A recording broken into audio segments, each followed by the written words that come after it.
Productions is its beaches. White and black sands line both the Pacific and Atlantic Oceans, offering some of the best swimming, snorkeling, and diving. Air Force Sergeant Larry Schneck leads us on a tour of some of Panama's most popular beach areas. I decided to head on out and join the growing American presence on the beaches of Panama. It wasn't hard to find my first spot. All you have to do is follow the road signs, traveling down the Inter-American Highway past Herrera. Punta Chame was first on my list. This is a wave lover's delight. The tide was in, and so were the windsurfers. Private First Class Robert Sotelo spent the weekend in Punta Chame. It takes like 20 minutes for the main road to Punta Chame, but pretty tranquil. You can boogie board, windsurf here, a lot of nice beaches, private beaches if you want to be secluded. A windsurfing competition begins in mid-February. I think this shows how I'd fare.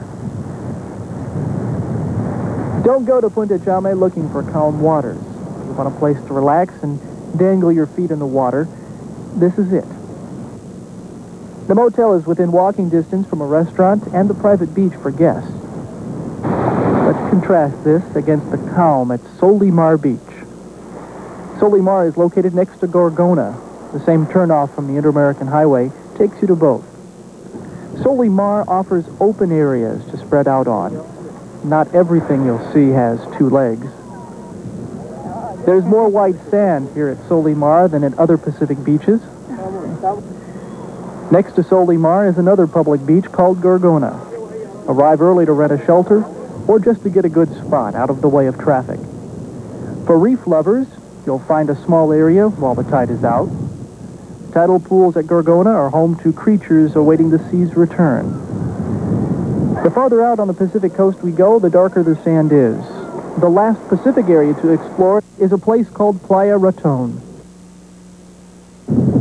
Head out from Panama City on the Inter-American Highway.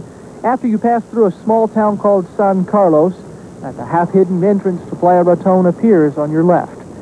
It's a dirt road leading down to within a city block of the beach. And here you'll descend onto a seaside paradise. The beach is a mile in length. On one end is a small cave. This and a tree are the only natural sun protections you'll find. There aren't any bohíos or food vendors here. You can expect to bring your own. The sand is teeming with iron. At one time, the Japanese purchased shiploads of this sand for export to their country. Playa Raton has many shells and rocks ready for examination. You can walk out on the reef at low tide or just lie down and enjoy the afternoon. Another interesting area you'll find Panamanians enjoy is river shores. On your way back to Panama City, Rio Chame is a nice place to experience your first Panamanian river. During the weekends, as many people pack into Rio Chame as they do seaside. We thought we'd travel to Fort Sherman's Shimmy Beach on the Atlantic side. First, if you've never driven to the Atlantic, it's not too awful hard to get to. There's only one road.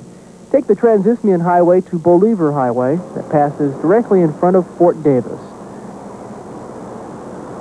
Get ready to take the ride of your life, negotiating the Gatun Locks Bridge. Oh my goodness.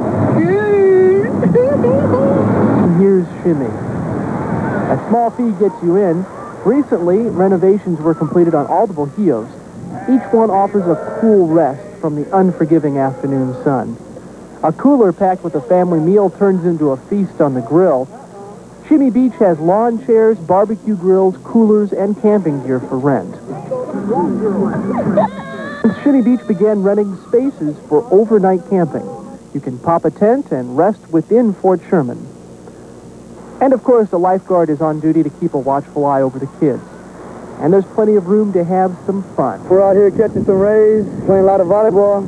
You know, we are the Fort Davis champions. What you doing out here this weekend? Well, just kind of enjoying the beach today. Some friends came over from the Pacific side, so we came to Shimmy Beach for the morning. And we went into the afternoon. Or you can just relax with a favorite book.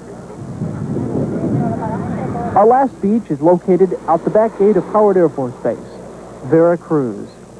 Private First Class Will Dromgoole believes in the power of sunshine. It beats being cold in the United States, you know what I mean? It's a little cold up there right now. I don't have to worry about that down here. Get a suntan 12 months out of here, you can't beat that. Veracruz Beach isn't a good place to go barefoot due to the quantity of trash, but it is a nice hangout that doesn't take long to get to. Panama has miles of beach area waiting for you to meet.